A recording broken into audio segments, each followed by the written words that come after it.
The evening air hung heavy with tension as Jonathan Slater leaned against the kitchen counter, arms crossed, watching his wife, Erica, scroll absently through her phone. The light from the screen illuminated her features, making her appear distant, almost unrecognizable. The dinner table was set, the kids already upstairs, but neither had touched their plates. It had been months since they'd eaten together as a family without the presence of strained silence or passive-aggressive remarks filling the air. Jonathan cleared his throat, his voice low but firm. "Erica, we need to talk." She didn't look up at first, but after a moment, she sighed, setting the phone down with deliberate care. Her dark eyes met his, guarded and cold. "What about, John?" "You know what?" His jaw tightened. "I can't keep pretending everything's fine." Her laugh was bitter, almost mocking. "You're the one who seems to be pretending. I'm just living my life." Jonathan's chest ached at her words, but he held his ground. "Your life has consequences, Erica. Going out every other night, coming back at dawn, texting your so-called friends while ignoring me and the kids, it's not sustainable. We're your family. Or do you not see us as one anymore?" Erica rolled her eyes, a defensive mask slipping into place. "Don't start this again. I've told you, there's nothing wrong with me going out to unwind. I deserve a life outside of this house. A life outside this house." His voice cracked with raw emotion. "Erica, it's not about you having friends. It's about who you're seeing and why you're lying about it.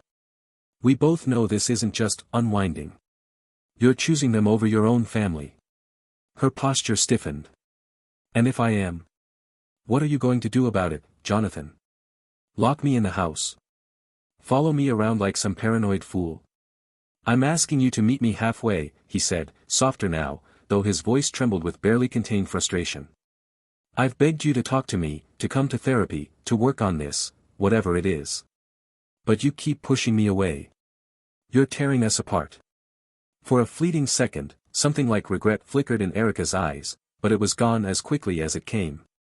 She folded her arms. "I'm a grown woman, Jonathan. I'm free to make my own choices. If I want to go out and have fun with my friends, male or otherwise, I will. If you can't handle that, maybe that's on you." Jonathan's heart sank at her words. He stepped closer, lowering his voice to avoid waking the kids. "Listen to yourself. You're not just risking our marriage, you're risking the kids' stability. If you keep doing this, if you keep refusing to even try, I'll have no choice, Erica. I'll ask you to leave. And I'll make sure our kids stay with me." Her expression turned icy, a defiance glinting in her eyes that he hadn't seen before. "Oh, really?" she spat. "You'll make sure of it, huh? What makes you think you can handle the kids on your own, John? You don't even know what grade Kyle's science project is for. Do you think the court will hand them over to a workaholic who barely knows his own children?" The words cut deep, but Jonathan refused to show it. "At least I've been here for them, Erica. I'm not the one running around at night, leaving them to wonder if their mom even cares." Erica picked up her phone, her fingers gripping it tightly. She took a deep breath, her voice lowering to a venomous whisper. "I'm done having this conversation. You want me to choose between your endless guilt trips and my friends? Fine. I choose them." In fact, she grabbed her purse and headed for the door. "I'm going to the club tonight. And if you think that's a problem, well, you can enjoy packing up my stuff." "Erica," Jonathan called after her, desperation breaking through his anger. "Don't do this." She turned, her expression unflinching. "Good night, Jonathan." Then she was gone. For a long moment, Jonathan stood frozen, staring at the closed door. The silence of the house felt deafening, the faint sounds of cartoons playing upstairs the only reminder of the life they were supposed to be sharing. A wave of exhaustion swept over him, but underneath it was a growing resolve. He had given Erica every opportunity to come back to him, to choose their family, and she had walked out anyway. With steady determination, Jonathan began packing her belongings. He emptied her closet, drawers, and bathroom shelves, setting everything in neat piles by the front door. He didn't cry, there was no room for tears anymore. He had spent the last 6 months mourning a marriage that had been falling apart in slow motion. Tonight, he had to protect himself and his children. By the time he changed the locks, it was past midnight. He collapsed onto the couch, exhaustion pulling at his limbs. His mind raced with a mix of anger, hurt, and guilt. Had he been too harsh? Could he have done more to save what they'd built together? But every time he thought of Erica's defiant words, "I choose them," he felt the sharp sting of betrayal all over again. The next morning, Erica returned to find her belongings outside and her key useless in the lock. Erica's heels clicked against the driveway as she approached the front door. The early morning sun cast a stark light on the neatly arranged boxes and bags piled outside. At first, she didn't register what she was seeing. Then it hit her, a visceral punch of confusion, anger, and disbelief. "What the," she muttered, dropping her phone into her purse. Her hand darted into her pocket for her keys. The metal felt cold as she slid it into the lock and turned. It didn't budge. Her heart thudded painfully. This couldn't be real. Surely, Jonathan hadn't actually done it. Had he? Frantically, she pounded on the door. "Jonathan! Open the door. This isn't funny." No answer. The curtains in the living room window didn't shift. The house stood silent, impenetrable, almost foreign now. The weight of her choices hung heavy, but she shoved the thought aside. This wasn't her fault, at least, that's what she told herself. "Jonathan," she shouted again, her voice rising with frustration. "This is childish. Open the damn door." Inside, Jonathan sat on the couch, staring at the door, his body rigid with determination. He heard her voice, sharp and demanding, the same tone she used when things didn't go her way. The kids were still asleep upstairs, and he didn't want to wake them, but he needed to confront this moment. Slowly, he rose to his feet, walked to the door, and unlocked it. He opened it just wide enough to look at her, his expression cold and unyielding. "Good morning, Erica." She blinked, momentarily thrown off by his calm demeanor. "What is this? My things? The locks? Are you serious?" Jonathan leaned against the doorframe, arms crossed. "I'm completely serious." Her lips parted, a mix of indignation and disbelief flickering across her face.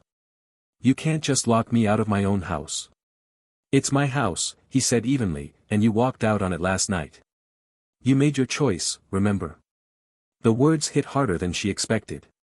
She tried to regain control. "I was angry, Jonathan. You know how I get when we argue.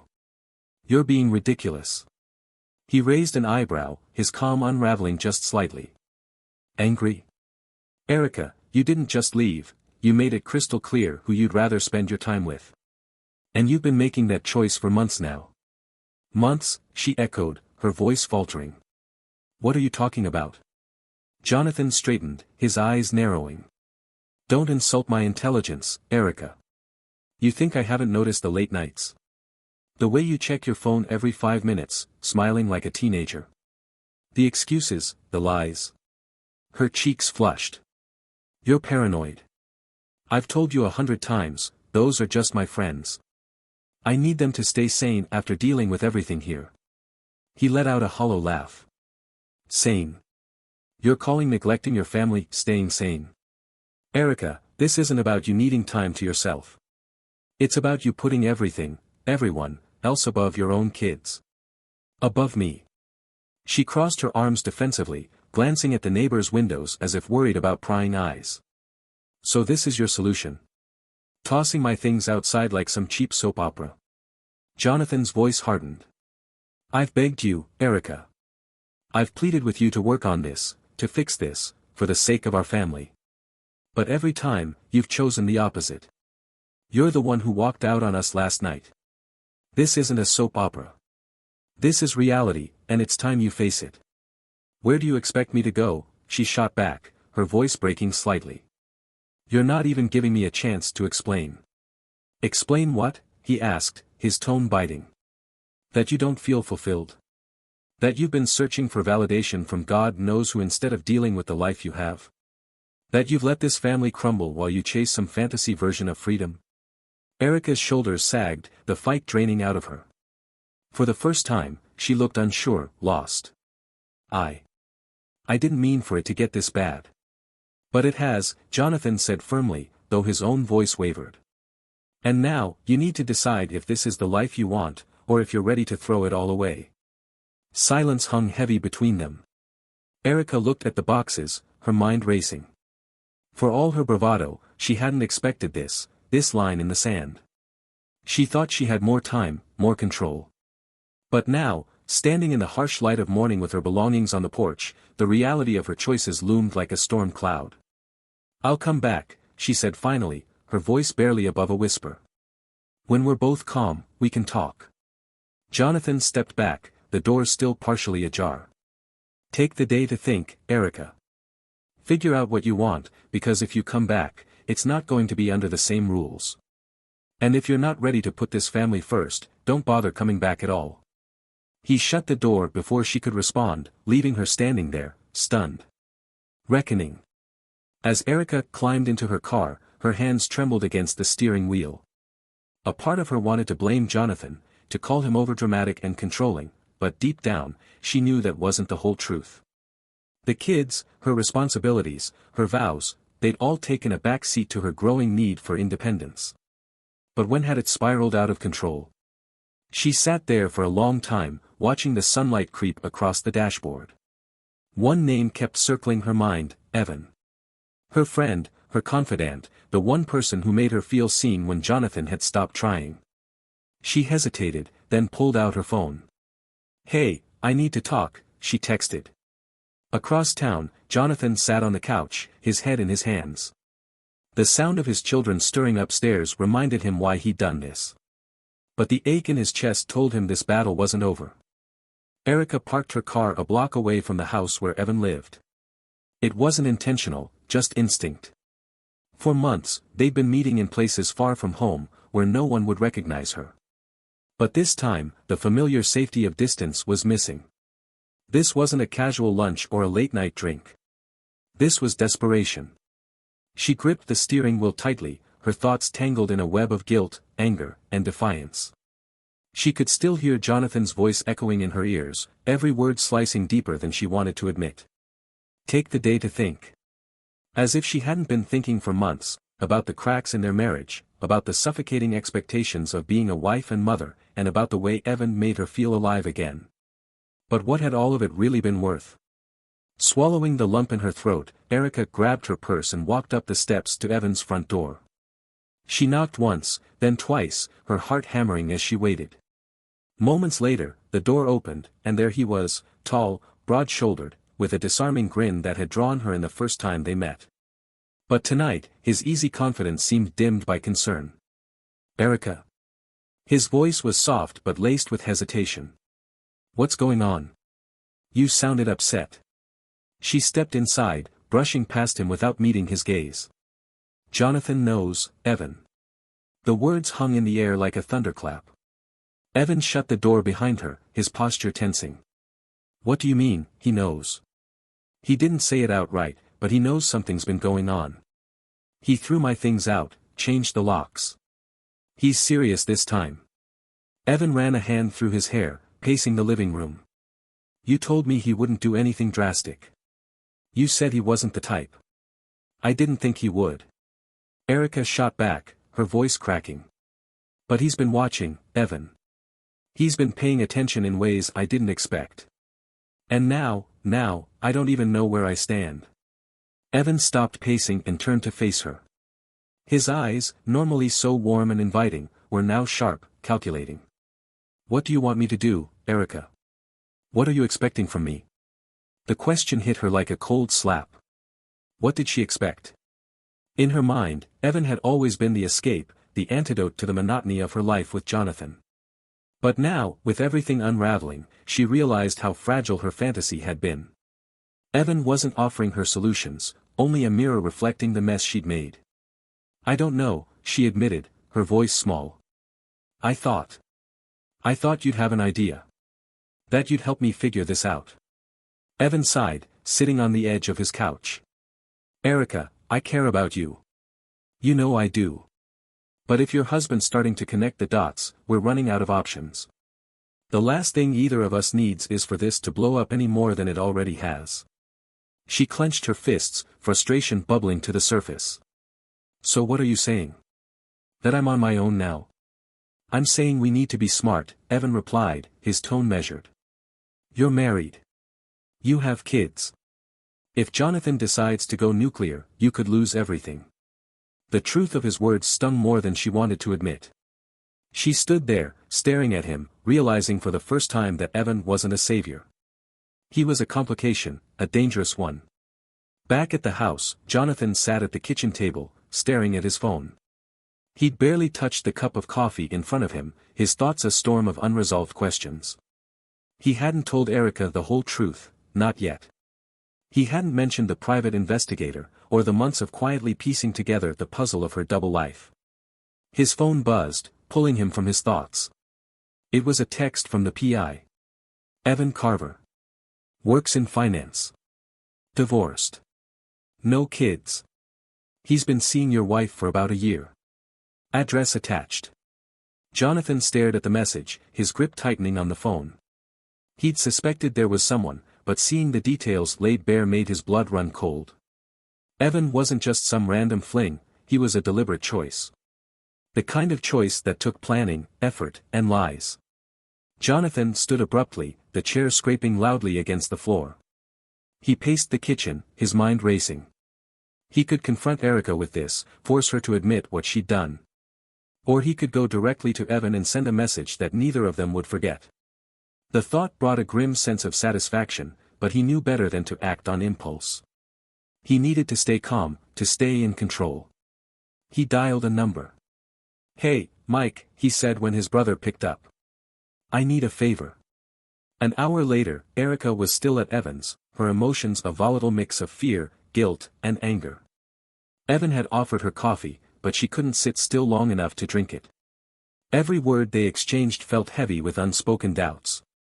I can't go back to the house like this, she said finally, breaking the silence. I need more time to figure things out. Evan hesitated, then nodded. Stay here tonight. We'll sort this out in the morning. Before she could respond, there was a loud knock at the door. Both of them froze. Are you expecting someone? Erica whispered. Evan shook his head, his brow furrowed. He moved cautiously toward the door, peering through the peephole. His face paled. Who is it? Erica asked, her voice rising. Evan turned to her, his expression grim. It's Jonathan. Her blood ran cold. What? How does he? I don't know, Evan cut her off. But he looks serious. Jonathan knocked again, harder this time. Evan. Open the door. Evan turned back to Erica. You need to go upstairs. Now. No, she whispered, panic taking hold. This is my mess. I need to face him. Before Evan could stop her, she walked to the door and opened it. Jonathan stood there, his expression unreadable, his eyes cold as steel. Hello, Erica, he said, his voice calm but carrying an undercurrent of menace. You've been busy. She swallowed hard, her hands trembling at her sides. Jonathan, Save it, he interrupted, his gaze shifting to Evan, who stood stiffly behind her. So, you're Evan. Nice to finally meet you. Evan opened his mouth to speak, but Jonathan stepped forward, his presence commanding. Don't bother explaining. I know exactly who you are, and I know exactly what's been going on. The silence crackled with tension. Jonathan's next words were low and deliberate. Now, here's what's going to happen. You're going to pack your things, Erica, and come back to the house. And if you think you have any leverage here, let me remind you, I've been 3 steps ahead of you this entire time.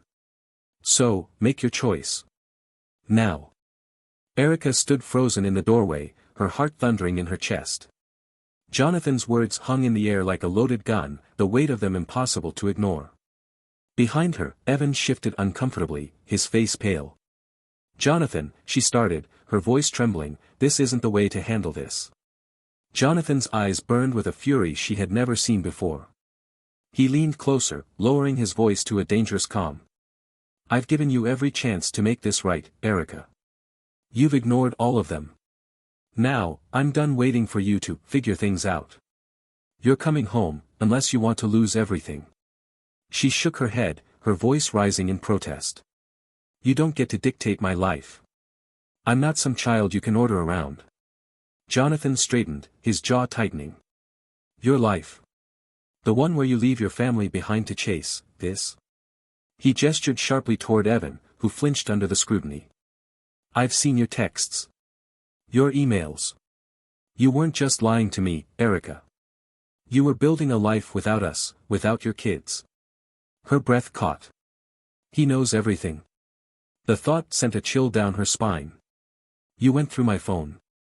I didn't have to, Jonathan replied coldly. You were careless. Sloppy. You thought you were so clever, but you left a trail a mile wide. Evan finally found his voice, stepping forward. Look, Jonathan, this isn't the place for. Jonathan turned on him with the speed of a storm. You don't get to speak, he snapped. His voice was sharp, cutting through the tension like a blade. You've done enough damage. You think I don't know about your history? You've made a career out of wrecking lives like mine. Evan raised his hands defensively, but Jonathan had already turned back to Erica. This is your chance, he said, his voice quieter now but no less intense. I'll say it one last time. Pack your things and come home. Or don't, but if you don't, you'll never see the kids again. Erica's mouth went dry. You can't do that. Jonathan's lips twitched into a grim smile. Can't I? The house is in my name. I have documented evidence of your affair, of your neglect. Judges don't look kindly on parents who abandon their families for someone else. Her head spun. She wanted to fight back, to call his bluff, but a sickening realization crept in, he wasn't bluffing. Jonathan wasn't just angry, he was prepared. Evan spoke again, trying to calm the situation. You don't want to make this worse, Jonathan. Let's all take a step back, Anne. Jonathan whirled on him again. Stay out of this. This is between me and my wife. He spat the last word like venom. You're just the distraction. Erica's hands shook as she clenched them into fists. This isn't fair, Jonathan. You can't just corner me like this. Fair? He barked a bitter laugh. You think this is about fairness? You walked out on your family, Erica. You put us all second to this fantasy you're living. You don't get to lecture me about what's fair. Tears welled in her eyes, but she refused to let them fall. I wasn't happy, she whispered. I felt invisible. You never saw me anymore. His expression faltered for a moment, a flicker of hurt breaking through his anger. And this is how you fix that? By tearing us apart? By lying to me, to your kids? Silence engulfed them, heavy and suffocating. Finally, Jonathan stepped back, his face a mask of cold resolve. I've said my piece. The choice is yours, Erica. But if you don't come home by tonight, you'll find out just how serious I am. He turned and walked away without looking back. The slam of the door was deafening, leaving Erica and Evan alone in the suffocating quiet. Erica sank onto the couch, her body trembling as the full weight of Jonathan's ultimatum settled over her. Evan sat beside her, his expression grim. He's bluffing, Evan said, though his voice lacked conviction. He can't just take the kids. She shot him a withering look. You don't know Jonathan. He doesn't bluff. If he says he'll do something, he will. Evan leaned back, rubbing a hand over his face. So what do you want to do? Stay here and fight him, or go back and let him control you? Her head swam with conflicting thoughts. A part of her wanted to lash out, to defy Jonathan and prove she wasn't the weak, selfish woman he made her out to be.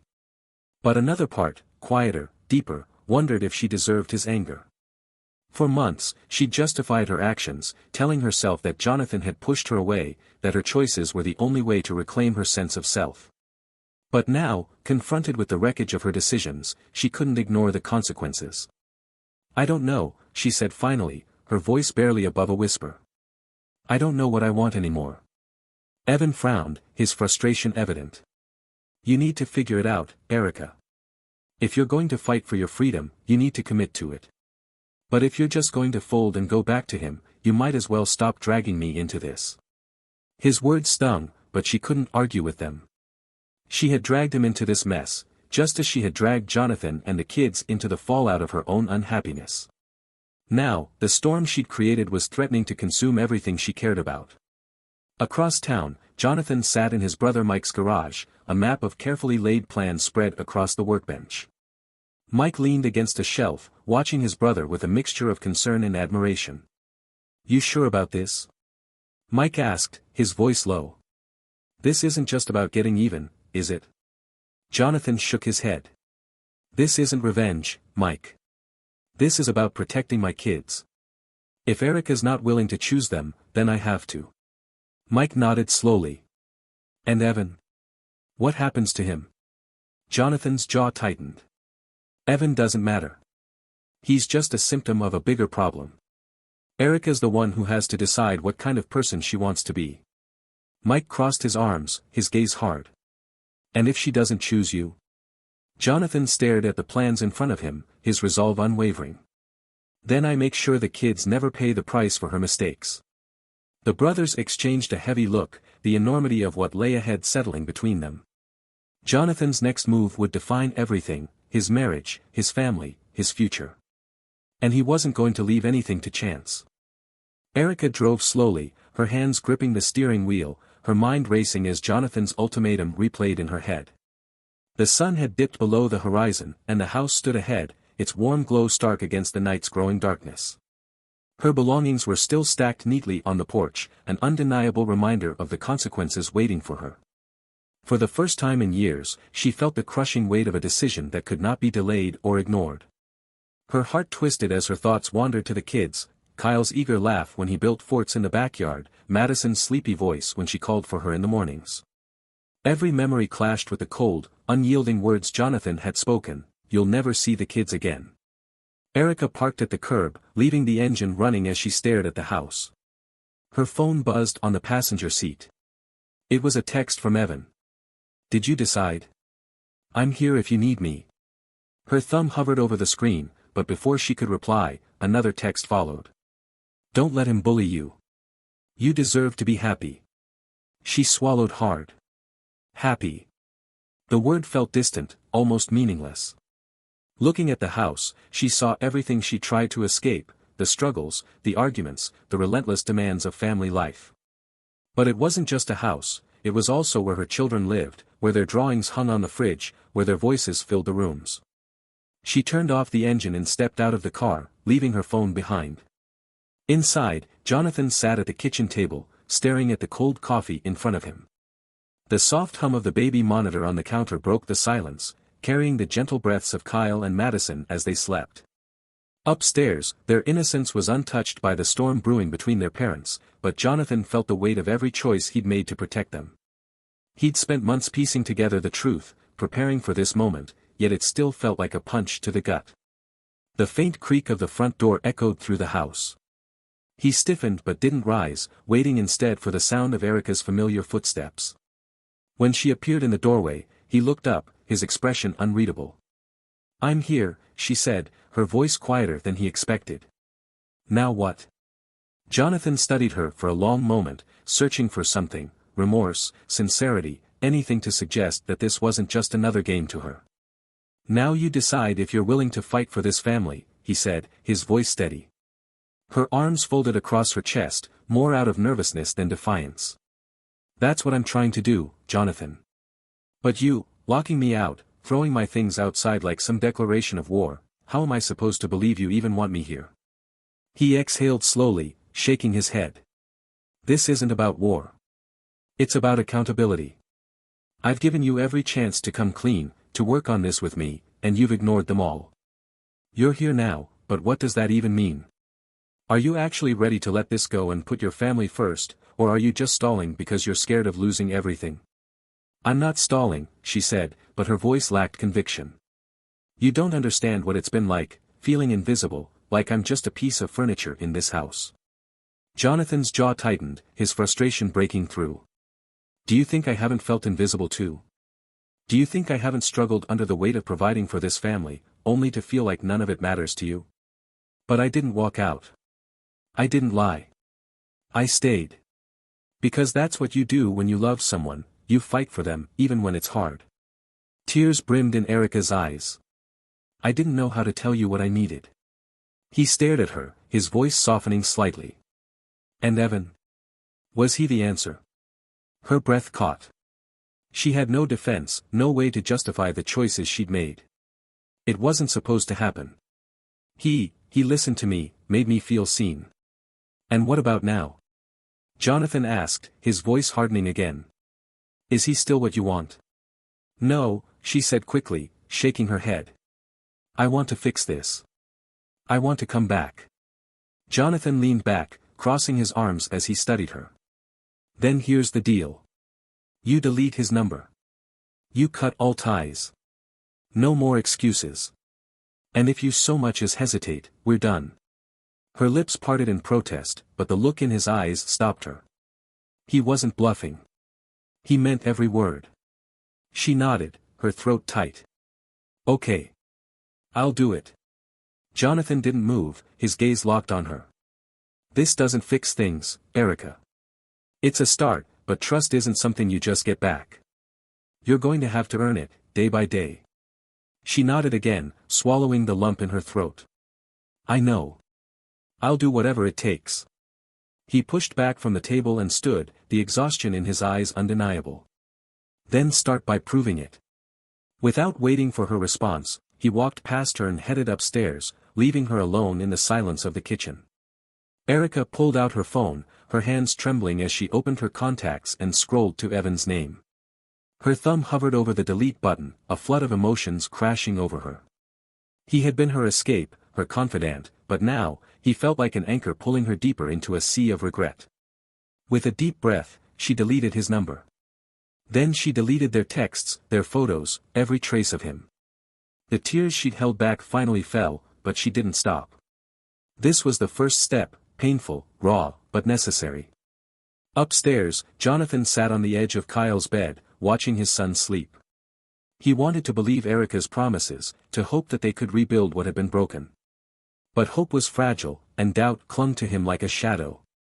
For now, all he could do was take it one day at a time. Months later, Erica sat in the backyard, watching Kyle and Madison play. The air was warm, the faint scent of freshly cut grass filling the evening breeze. Jonathan's voice called out from inside, asking if she needed help with dinner. It was a simple moment, but it carried a fragile sense of progress. Their marriage wasn't healed, it was far from perfect. But they were trying. Both of them. And for now, that was enough. What would you do if faced with betrayal and an ultimatum like Jonathan's? Can trust ever be rebuilt? Share your thoughts below.